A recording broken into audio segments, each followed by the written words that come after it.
Just Baseball Show, as always, it is presented by the fine folks at BetMGM. And thanks to you watching along on Sports Grid. Jack McMullen, Aram Leighton today. We've got a lot to talk about. Want to hit on the National League West. Also want to hit on some injury implications around the league. Josh Hader banged up in Houston. Zach Wheeler, scary thing in Philadelphia. And Marcelo Meyer, we just heard that his season is over in Boston. Red Sox go and grab Nathaniel Lowe. Does that improve their lineup? We'll discuss that a little bit later on. I want to hit on the American League MVP race, and a lot of people really didn't like the Cal Raleigh homer in Williamsport. It's like, oh man, that just got over, so it shouldn't count, which I found to be pretty funny. Also had a couple of notable big league debuts and a couple of notable top prospect promotions. We want to get to all of that. Arm, how you living, man? You excited to be on the television set? Yeah, I mean, I'm pumped. I'm pumped. It's again really cool opportunity. Very appreciative of Sports Grid making this happen, and hopefully some of you found us from that side of things. But then, of course, if you're listening to us normal way on the Just Baseball Show, now you got another way to find us. So very pumped about that. Also, very pumped about just the topics that we've got. We got a lot of things going on. Usually it's the dog days, middle of August, but fortunately we got some headlines, we got some call ups, and after August 15th. You can expect now to get a lot more of these call-ups as players will not exceed their rookie eligibility. And sure enough, saw a lot of players caught up on August 16th. So dive into that for a minute. They won't exceed rookie eligibility, which means that they are.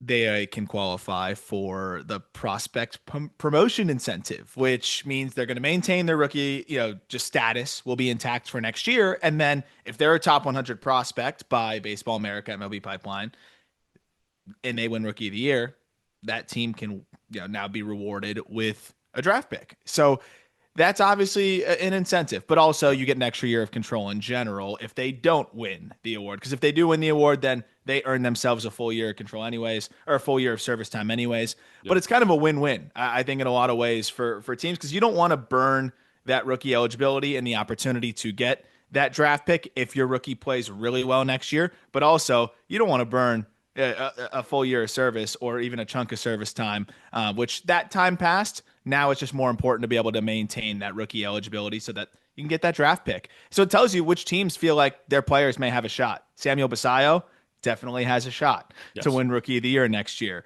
Nolan McLean, I thought that was telling by the Mets too. The Mets could have used him. Fink brought that up on the last episode. The Mets could have used Nolan McLean 2 weeks ago, but the Mets feel like he's got a good shot at winning Rookie of the Year next year.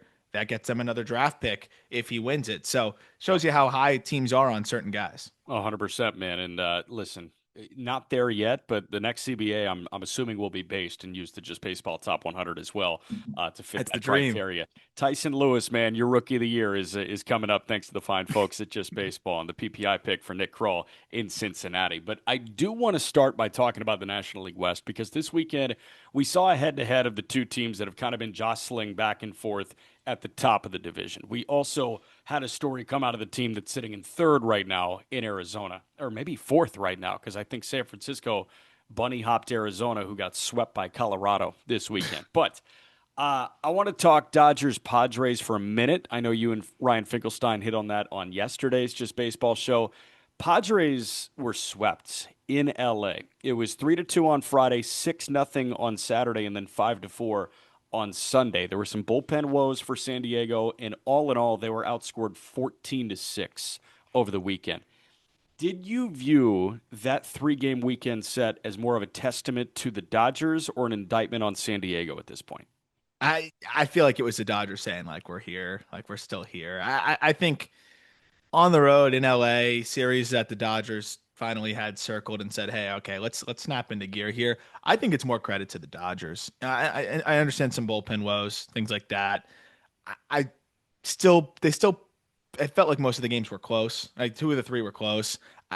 I look at it more as just a struggle. I mean, excuse me, credit to the Dodgers than a struggle from the Padres. That said, Dylan Cease going out and doing what he did, you Darvish going out and doing what he did, that is a concern, and I think it's part of the reason why you saw the games get a little bit shaky late for them because the bullpen had to take over in the third and fourth inning with some of these instances. So, and then they went Wandy Peralta opener, in another Yep. game. So it was just the way things lined up. So I want to give credit to the Dodgers specifically, but that said, I am looking at you, Darvish and Dylan Cease, and saying, well, okay, how much do we trust these guys in the postseason?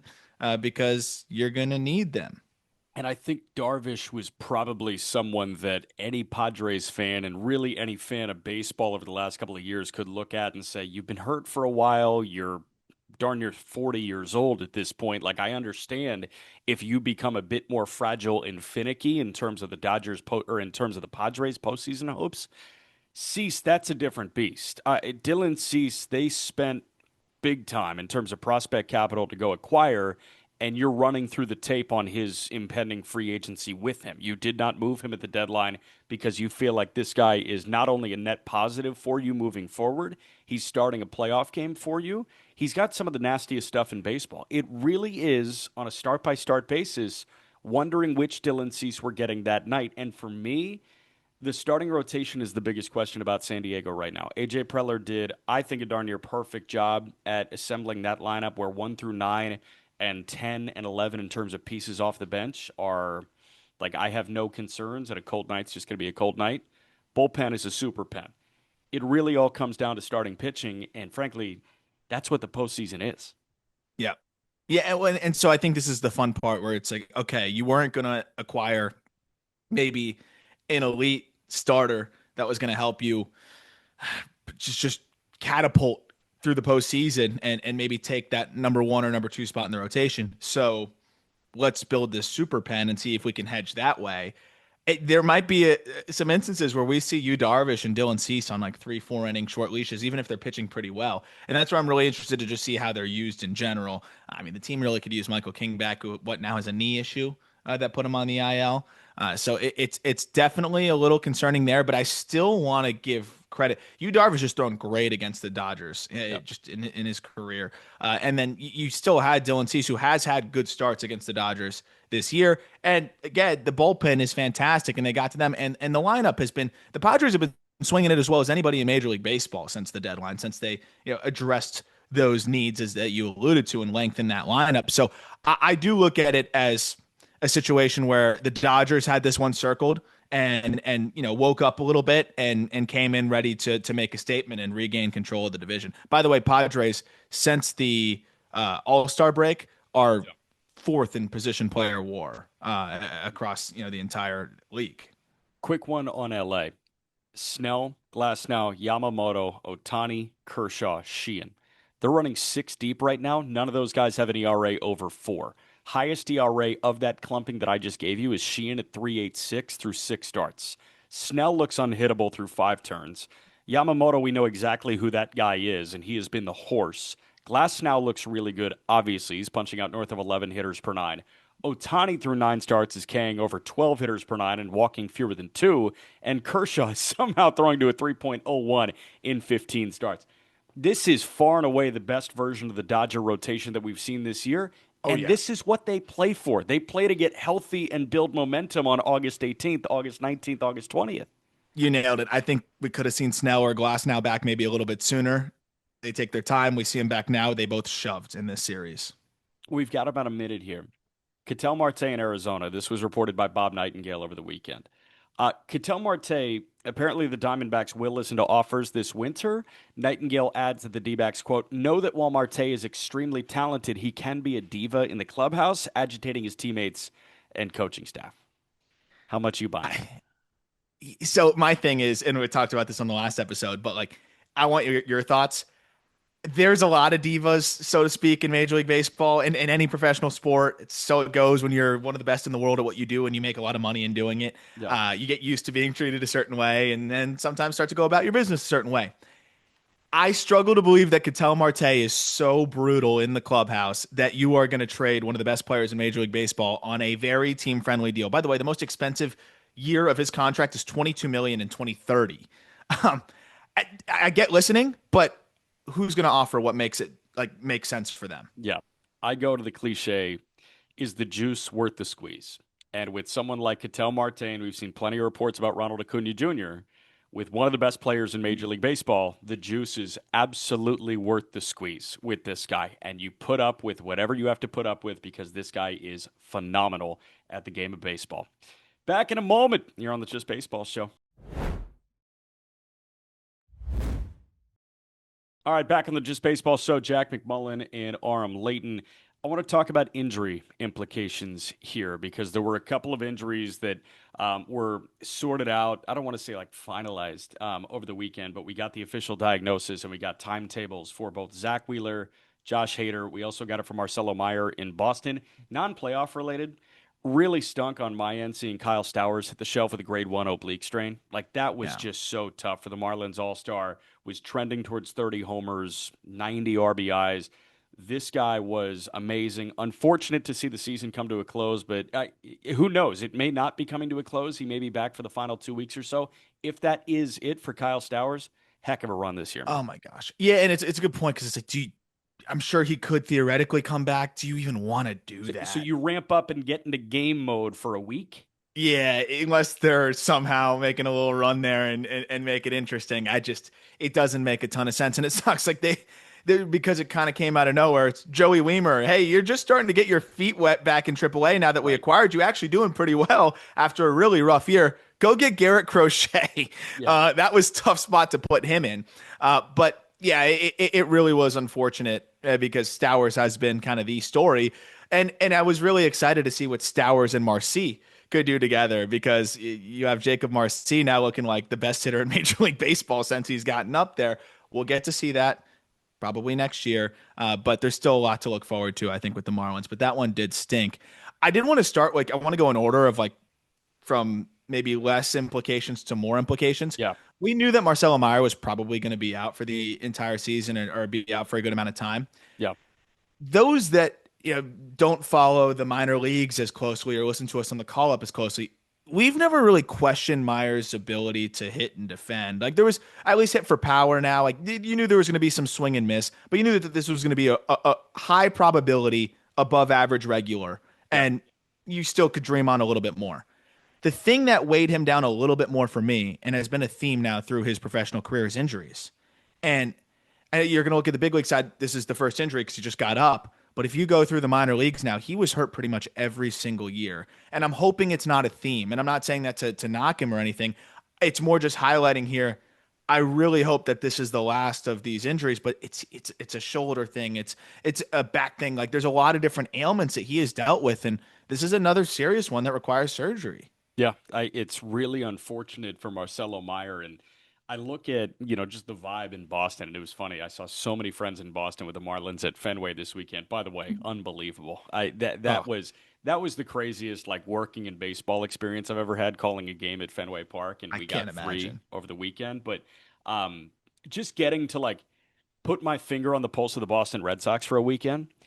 Roman Anthony and Marcelo Meyer are like Paul McCartney and Ringo right now. They're literally, I see on my Instagram every day, them at some Italian restaurant taking a picture with the owner, just posing up. Dude, Like everybody loves them. and it seems like I heard Millar say Roman was single, like on the telecast earlier this week. It's like they're like the two most eligible bachelors in Boston. They are the it Yeah. people in Boston, Massachusetts right now. But yeah, I feel really bad for Marcelo Meyer.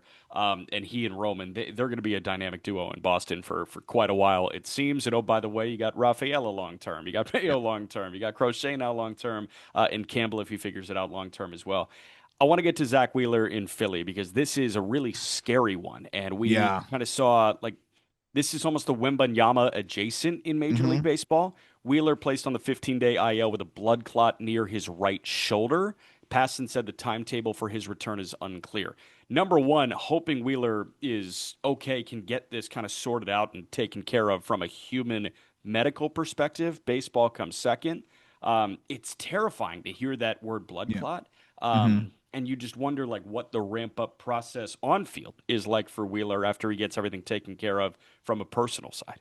Especially the fact that the clot goes to the arm. So it's like Yeah. beyond just the health of like figuring out then the clotting issue just in general. It's like, well, then how does that affect his ability to throw potentially and things like Right. that? Because it's very layered and it, as you mentioned, the human side is way more important. So like if you got to shut him down for the year, by all means shut him down for the year. But what sucks is he's already come out and said, right, he's only pitching through 2027. So this is one of the best postseason pitchers of all time. And you need one of the best postseason pitchers of all time to win the World Series. And the good news is Christopher Sanchez. I trust that guy as much as anybody in Major League Dude, Baseball right now. And Ranger Suarez, I'll still trust in the postseason relative to other guys. But now it's like, okay, who else? Who's getting that ball in game three if you don't have Wheeler? So that the baseball side of it is really fascinating. Is it Nola who just came back? dude, Is it Luzardo he looked who has? really not good, Nola. I think it's probably Luzardo, but Luzardo, they were talking about they're floating bullpen with him. So I don't know. It's really interesting, and I think we may find that out over the next month or two. But I'm hoping, from a human and baseball standpoint, that Wheeler they figure it all out and he's back and healthy and good to throw.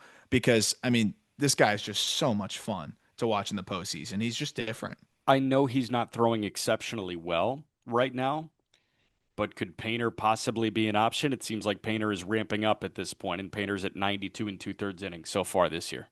I almost feel like no, which is crazy because He's you got a know how 5.3 talented he is. ERA. It hasn't been good. He's getting hit hard. And I don't want to sound the alarms for Painter long term. He's 22. He Yeah. doesn't turn 23 till after next season's underway.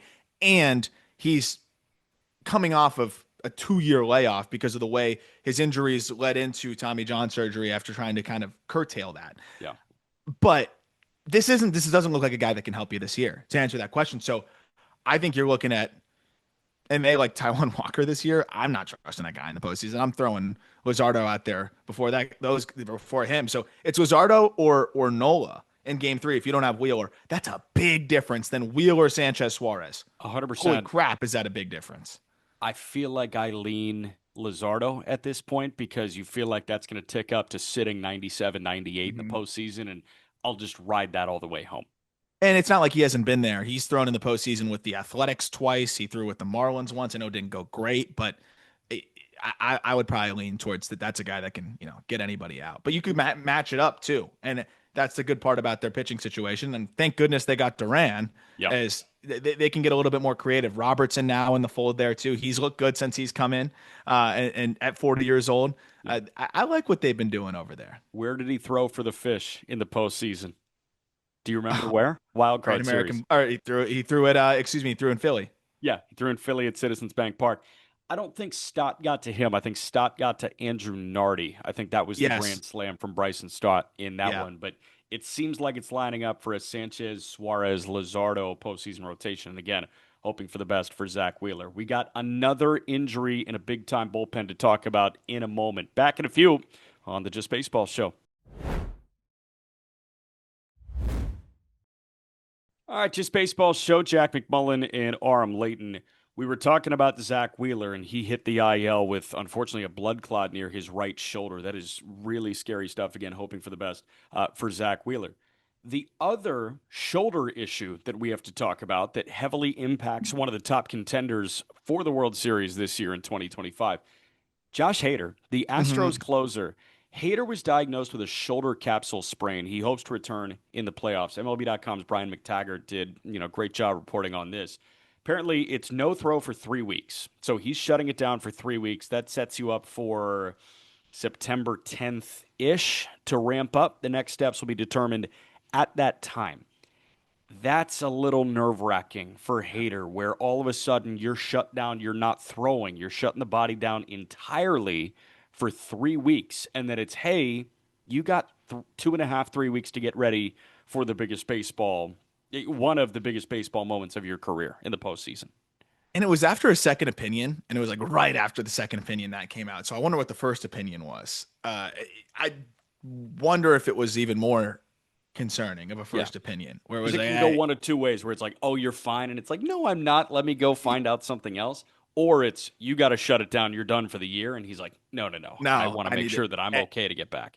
And usually I feel like it's skewed to the latter. I hope that's not the case, but it's usually just how it seems to be. I hope that this works and he's back, but it does make me concerned that this Astros team, as good as they are, just might be too banged up. They are having Jordan play. Jordan is on a rehab assignment. I'm very worried about that. Yeah. Just with the way his hand has gone, I'm just worried he's going to take a swing and they'll shut it down again, and I'm really hoping that's not the case.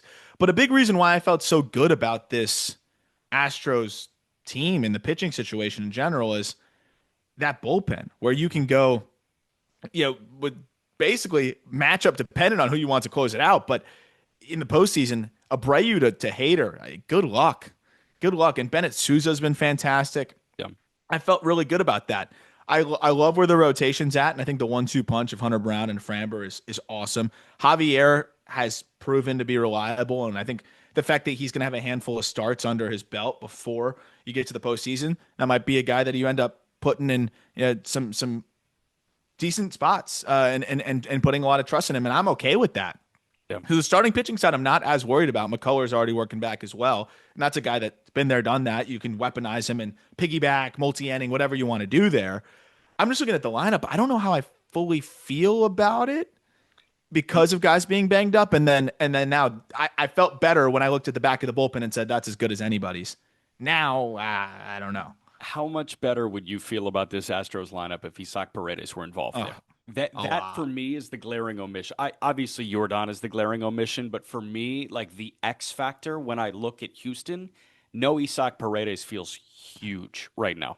Yeah, no, I would feel a lot better. The length that he brings to the lineup, and then especially at home. I mean, he's a plus power threat at home. Yeah. I'd feel, and Jake Myers too, man. He's been banged up. They're gonna get him back at least. It sounds like Paredes. It's a long shot. He's gonna try, but I mean, he can't even probably jog. He fully tore his hamstring. No. PRP injection's gonna be doing some special work if it works, but. It's interesting. I'll never count this team out, especially with their pitching that they still have. But Hader's a big blow. Yeah. Real quick, Red Sox make a move. They acquire Nathaniel Lowe, who was DFA'd by Washington a little bit earlier last week. Nathaniel Lowe, big boy, was on a 1-year, $10.5 million deal with Washington this year. He was acquired from Texas via trade this offseason. It really wasn't going well for Lowe in Washington. For reference, this guy hit 27 homers in 2022. He won a Silver Slugger, had an 850 OPS. In 23, hit 262 with 17 homers. He won a Gold Glove. In 24, hit 265 with 16 homers. This year, he's down to 216 and a 665 OPS. That's 100 points lower than where he was. It really does just seem like Boston's looking for lightning in a bottle here, and they're looking for a replacement for Abraham Toro, who frankly has been fine. I don't know if there's a huge drop-off from Lowe to Abraham Toro. It's funny because I haven't. I'd be lying if I told you I was checking in on Abraham Toro stats, but we've been getting so many complaints about him in our group chat from the Red Sox fans, which prompted me to look, and it's been way worse than I remembered it being. Last 25 games, 500 OPS. There you go. Here's the interesting thing. I don't think Nathaniel Lowe will ever face a lefty. So if he's facing righties, 732 OPS this year. Change of scenery. Maybe the Red Sox identified one or two little things. It wouldn't be shocking given that he's gone from Washington to Boston, and he might have a little bit more resource-wise at his disposal. If he's just facing righties in a more hitter-friendly ballpark, I think he's a Northeast kid. Am I wrong on that? He's a Virginia kid. I think it's Norfolk, Virginia. Okay. I feel like this could be a little spark for him. If he's a 750, 760 OPS for them, I think they're thrilled with that, given that they just picked him up off, free agency, essentially. And then you pair him with short platoon Barry Bonds and Rob Refsnyder, and yes, Boston's alive, folks. All right, we're going to get to the riveting American League MVP discussion in a moment, but before that, we'll take a quick break. Just Baseball Show, kicking your week off. Happy Little League World Series week, by the way. Tell us about your trip to Williamsport that's coming up, I think today. Yeah, I'm excited. We're going to be out there hanging out with our friends at Chinook Cedary. Then we're going to see a little home run derby. These kids are insane. I don't want to use the word freak. No, but I mean, there's a 12-year-old pumping 82. Did I see that correctly? Yeah, in the most supportive and respectful way possible. That kid is a freak. It's amazing what these kids are doing now. So I'm excited. I've always wanted to go there. Of course, when we were kids, it was like a pipe dream to be able to play there. And now just being able to just go and watch and take it all in. It is it brings you back to like the purity of baseball. Though I will say some parents are doing the best they can to take the purity away, even at that level. But I am going to enjoy that part of it. It's been really fun to watch this year. I can't lie. I've been tuning in a little bit more because we're going to be out there and these kids make plays, man. It's not the Little League World Series you watched 10 years ago. I'll tell you that much. No, the level of baseball has been very, very fun to keep tabs on, and we're getting the highlights clipped and all that. I will also say my favorite first pitch outside of 50 Cent New York at a Mets game, maybe a decade ago, is always the relay throw at the Little League World Series game that the Mets and the Mariners played on Sunday night, where they just relay all the way from straightaway center field home, and they have one player on every team in Williamsport. Like that is for Yeah, me. that's what it's all about. That's what it's all about. And then the post game handshake line between the Mariners and the New York Mets. Like, this is Major League freaking baseball we're talking about. And they're doing a post game handshake line. It is cool to kind of catch that lightning in a bottle when it comes to baseball at its most fun, sportsmanship at its best. And I'm excited to see what you do. Are you going to do the cardboard down the hill? I think I got to try that, man. I saw Mark Vientos doing that. I was like, that looks right up my alley. Did you see Julio Rodriguez almost get smoked by a security guard? No, No, you no. didn't see this? So he does the cardboard down. He pops up, and then there's a security guard that comes into the frame just stumbling. Like you know what it's like? It's like the Boston cop slide incident. You remember when that Yeah. cop went down the slide and it was like, how were you going that fast? This person goes barreling into J Rod's knees, and Julio Oh, Rodriguez, thankfully he's okay, but it looked like his knee bent sideways. that would have been all time nightmare. All-time nightmare for Mariners fans, like anybody. But it was a terrifying video to watch. But Speaking of thankfully, that, not to yeah. take us off of schedule here, but No. Victor Robles. Oh, Victor Robles in a in a rehab game for Seattle's AAA affiliate in Tacoma gets hit by a pitch from Joey Estes. Joey Estes, who has had big league time with the Athletics previously. Robles gets hit by a pitch. Apparently, Estes hit him with a pitch on Tuesday as well. Hit him, And in the big leagues like a year ago. yeah, and then hit him on Sunday. And Robles throws the bat at Joey Estes. You laid it out perfectly. Like at best for Victor Robles in that heat of the moment, you hit him and you face criminal charges. At worst for him, you miss him badly and you're still suspended for a very long time. It was a lose lose, and I couldn't believe it when I tweeted that. People were like, "I can't believe you're not showing the Robles side of it. He's been What do you hit mean? a handful of times in his rehab assignment. They're throwing at him. How is it any different than a ball being thrown at him than a bat?" And I'm like, because the ball was an accident. They're not throwing at a big league or rehabbing. He has every right to be upset and annoyed that he keeps getting plunked by guys that just don't have command. That's why they're in AAA. Right. That's why they're there. Also, he has the Acuna setup where his hands are over the plate and he's closed off. He's been hit as much as any, I think, almost any major leaguer per 100 at bats over the last couple years. I think if you go back to 2021, he's up there. So it is what happens. He also swung at that pitch, but again, he has every right to be upset. I think, and maybe I'm wrong, and you're better off just charging the mound. The second you're throwing a bat at somebody, and again, it's almost impossible to hit them with it. Yeah. But what's the point of throwing it then? You're auto suspended. And if you did somehow pull off the most miraculous bat throw of all time, you could have seriously hurt the guy. Oh yeah. That part was all weird to me, but it was one of the craziest videos I've seen in a little while. So he was hit by 10 pitches in 77 games last year with Seattle. So that tells you that this is I not think there was a year where he got hit like 20 times too. Yeah, I think let's see, 20. Oh, he was hit. Yeah, when he finished sixth in Rookie of the Year voting in 2019, he got hit 25 times. Got hit 16 more times in 2021. So that's crazy. A lot of Seattle talk. I want to pivot to Cal Raleigh, who homered again on Sunday Night Baseball in Williamsport in that Little League game. Cal Raleigh, a lot of people poked fun at that homer because it was the other way and it just snuck over the wall in the corner. I mean, dude, at the end of the day, this guy has a knack for hitting the ball 5 feet over the fence. He does something that I feel like more power hitters should lean into, and that is not hit the ball to center field, hit the ball down the line, pull it in the air. Cal Raleigh is one of the best, if not the best, in baseball at doing that this year. And then all of a sudden, you look at what's going on in terms of the league leaders in the American League, and you say, is Cal Raleigh the MVP over Aaron Judge? Home run totals obviously skew in Raleigh's favor. Raleigh's got 47 compared to Judge at 39. In terms of runs batted in, which matter, Judge is at 91, Raleigh's at 102. He's one of three guys at 100 or more. It's Raleigh, Schwarber, and Alonso. In terms of OPS, Judge is at 1134, Raleigh's at 959. Cal Raleigh is putting together a serious, serious push at taking the MVP in the American League away from one of the best seasons that we've seen. And it could be because Judge is tapering off the historic pace, and instead of a 12 WAR season, we might get a 10 WAR season from him. But this is quickly, quickly becoming the best catcher season we have ever seen. Oh yeah. And again, I brought this up 2 months ago. We're trending towards rewarding the best catcher season we've ever seen. Your case is a lot stronger now. And you know, you had the foresight, so you could just say that it was strong then, but Never wrong, just early. it looks pretty good right now. I still think if the season ended today, it's Judge, but all of a sudden you're looking at these numbers, even from a WAR perspective, F4 it's 7.4 to 7.1. Then you talk about a catcher. Even stolen bases, by the way, he's doubled up Judge. He's 14 for 17 in the stolen base department for what that's worth. How about that?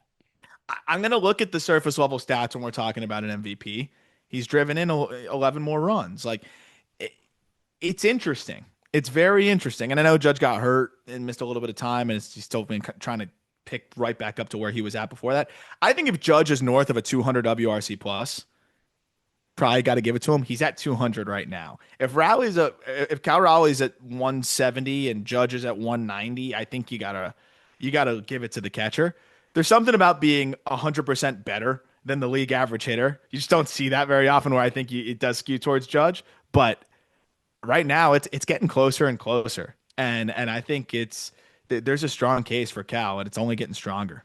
Dude, I mean, what does what do you think Riley needs to do to put this to bed? Like, what statistical categories does he need to have a firm lead over Judge at season's end to put this to bed?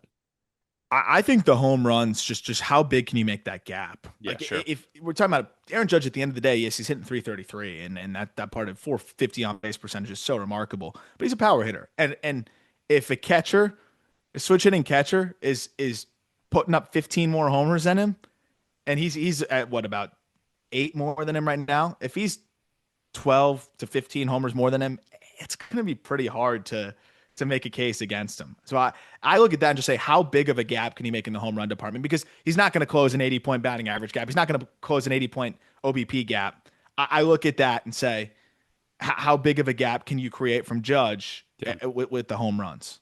He is a homer away at time of recording. Raleigh at 47 is a homer away from tying Salvador Perez for the most homers ever hit in a single season by a catcher. So he's going to have And he's more. caught far more than I think Salvi did that year, if I'm not mistaken. I think so. Maybe not actually. Salvi caught a lot. He wasn't very good back there. And the Yeah. thing is, like, Raleigh is above average. He was the platinum glover last year, and he's still a well above average catcher. And oh, by the way, his numbers are far better when he catches compared to when he DHs. Which is crazy. It's really funny to see, but like that's a guy who really wants to feel his impact on both sides of the baseball. 2021, Salvador DH'd 40 times. So it's probably more than Cal will end up DHing this year. I do think Raleigh is tracking towards that as it stands right now, but again, it's going to be really tight. Cal Raleigh, Yeah, he is tracking towards that. So, but yeah, it's just the better all around season, obviously. better all around season, but again, we will see. Cal Raleigh and Aaron Judge right now. It's a 2-horse race for the American League MVP. And I'm a little biased because I said it 3 months ago, but I think Cal Raleigh might have the upper hand right now. Back in a moment on the Just Baseball Show. Talked about the MVP race last segment. Now time to hit on a couple of rookies, a couple of guys that just debuted. Owen Casey for the Chicago Cubs, Samuel Basallo for the Baltimore Orioles. I want to start with Basallo because Casey is a much more loaded conversation. Yeah. Number one, Basallo in Baltimore. So happy for him. Did you see the video of him getting the call from his dad? Yeah, His dad yeah. broke the news to him, and Basallo Which is so broke down cool. in tears. They decided to reverse Uno it this time around. That was awesome. That was so cool. And Samuel Basallo so deserving of it. This Oh, guy has been outright amazing in the minor leagues this year. 76 games in AAA with Norfolk, hitting 270 with 23 homers and a 966 OPS. Mind you, this guy just turned 21 years old 5 days ago. Happy belated birthday to Samuel Basallo, who is a top 10 prospect in baseball, according to Aram here at Just Baseball. This guy got up, he debuted, he DH'd, and he went 1 for 4 with a pair of RBIs in that one. Basallo's going to be in the lineup pretty much every day for Tony Mansolino in Baltimore. Is Basallo your pick right now for AL Rookie of the Year next year? yeah, he's going to be tough to beat. And by the way, home run robbed by Jesus Sanchez. Yeah, that was crazy. I mean, there's a lot to get robbed in that kind of lower wall over there, but he got a good swing off on that thing. He's not going to catch that much, and I actually think that's going to help his case because you look at Augustin Ramirez. If Augustin Ramirez, and I get the Marlins' perspective, who cares about rookie down ballot rookie of the year votes? We're trying to develop a potential catcher here, Yeah. but Augustin Ramirez's WAR and just offensive output has been affected by just focusing on developing as a catcher. Basallo, if he was asked to catch consistently, Yeah. I'd be a little bit less confident in his ability to win Rookie of the Year just because he has still a ways to go from the receiving and blocking perspective. Rocket for an arm.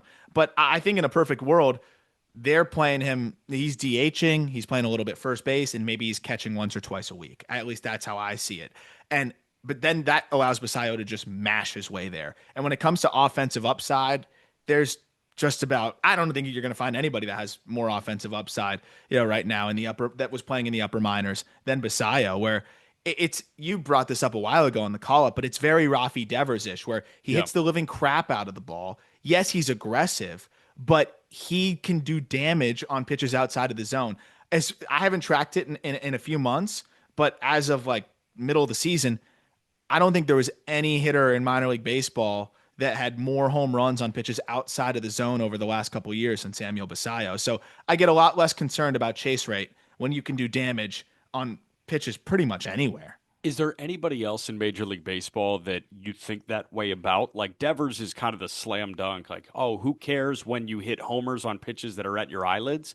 I know Santander led Major League Baseball last year in homers on pitches outside of the strike zone. Peyton Guinness, who's our phenomenal video guy, has been following that since his 44 homer season in Baltimore a year ago. Um, are there any other guys that have like the questionable swing decisions that you feel like who cares guy hits homers?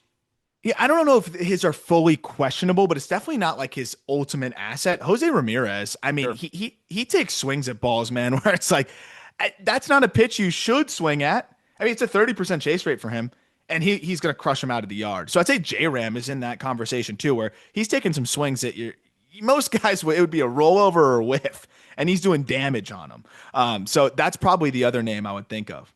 Okay, got you. I want to pivot to Owen Casey here. Owen Casey with the Chicago Cubs got up. He has made his major league debut. Casey, so far, is 0 for 5 with a punch out through 2 games. Here's the thing Casey was called up about a week ago at this point, and he's got 5 plate appearances. He joined the Cubs in Toronto last Wednesday.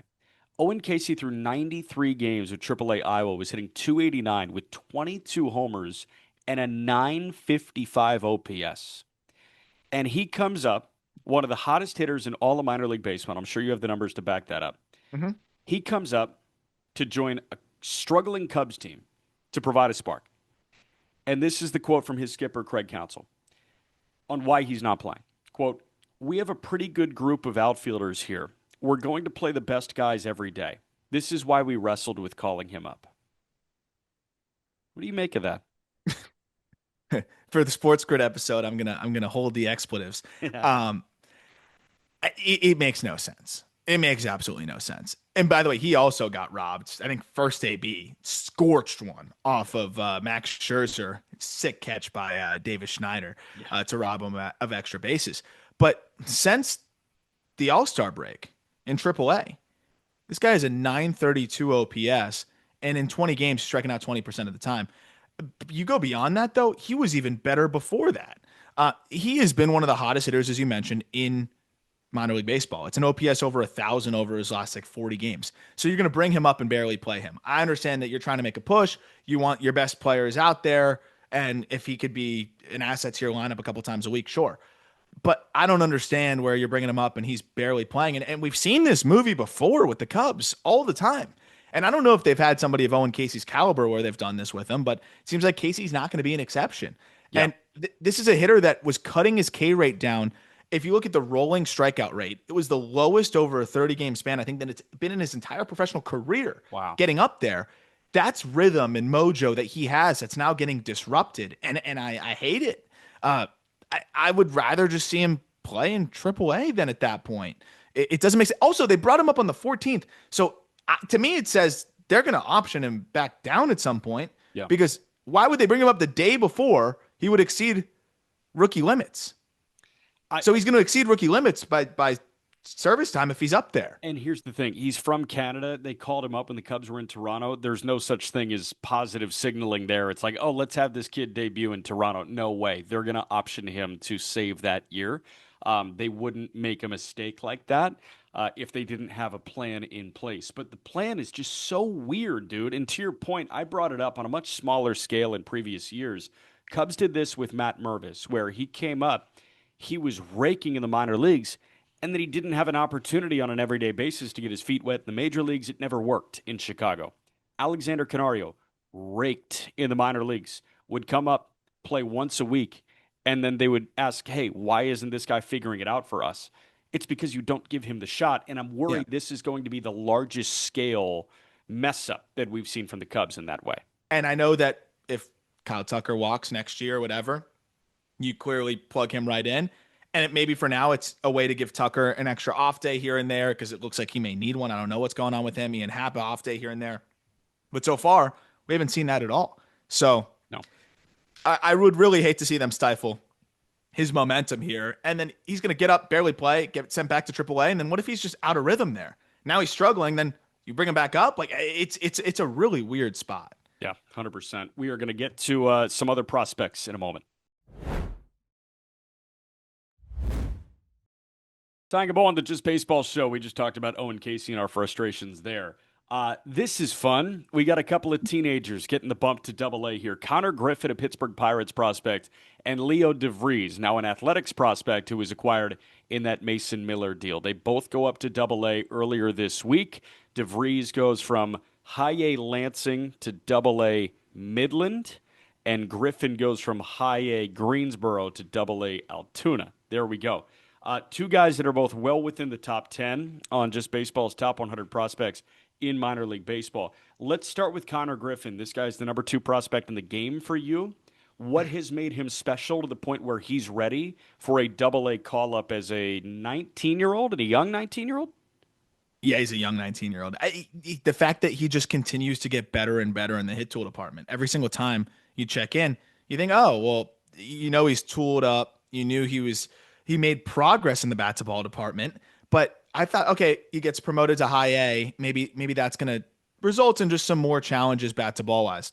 Not even close. I mean, the last 30 games, sub 20% strikeout rate. He's stolen 22 bags on 25 tries in that span as well. And what I love is like, you know that he's got power to hit a lot of home runs, but right now he's doing it by spraying the ball over the yard. It's 3 homers, 2 triples, 6 doubles, a lot of hard hit singles all over the place. And he's walking at like an 11% clip. And then you've got a guy that they're moving. It's mostly shortstop right now. And I love that because it's a lot harder to develop that way. He's going to be plus center fielder if they wanted to fall back on that. No problem. He's playing center field maybe once a week to just kind of keep those muscles just tuned up and that muscle memory there. But he's progressing so well at shortstop too. But I'd say the number one thing is just the fact that he's not striking out. Because you're talking about a tooled up superstar that is what you can dream on here. Like it's a tool set that is adjacent to some of the best players in Major League Baseball. That said, usually the huge variable there is the ability to hit, which is the whole premise of the game. And that's why we've seen so many guys with that tool set not even make it to the upper levels and have success. He's doing it. And that's the craziest part. It's above average contact now and good plate discipline where he looks like he's well on his way to becoming a superstar.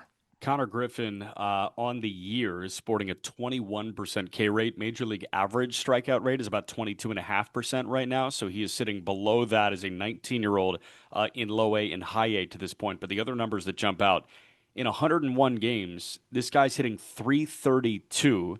He's walking. He's got a 414 OBP, 16 homers. And oh, by the way, he's stolen 59 bags on the year. When you see those 59 stolen base totals through 100 games in a minor league career, you think, "Oh, that's literally the only thing this guy can do."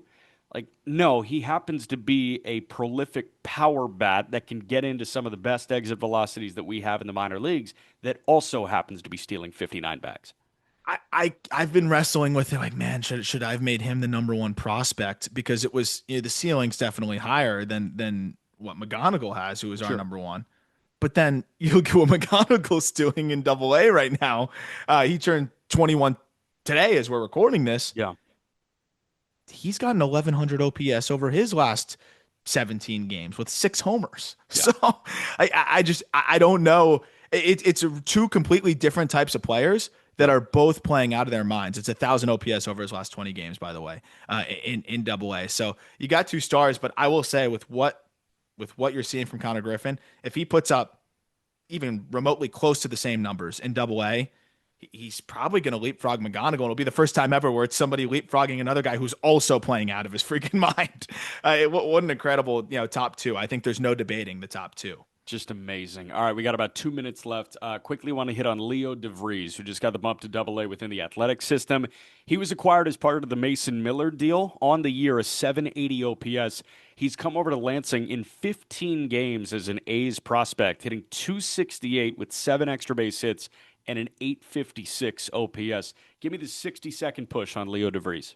He just gets better and better every time you check in. He's not even going to be 19 years old until I think October. And it seems like he gets more and more comfortable on both sides of the ball. He's handled the trade with no problem. He's hit the ground running, as you mentioned, after that. And it's just so dynamic. When he has good games, it's multiple home runs, a triple, a double. Like, he's on cycle watch every time he has a good game. He's already hit for a cycle in the minor leagues. He's just got this it factor to him that is hard to quantify. And then you remember switch hitter, with great tools, who's 18 years old, who's already succeeding, at the high A level. I still think he's far from a finished product for his standards, which makes it even more exciting. Be patient in Double A. He's 18. If it doesn't happen right away, he's still one of the best prospects in baseball. But you know what? It might happen for him right Yeah, away because he is Leo DeVries, and this could be another prospect fumble by San Diego. Huge thank you to you guys for watching and listening to this one. Every link you need on the YouTube and Spotify and Apple Podcast side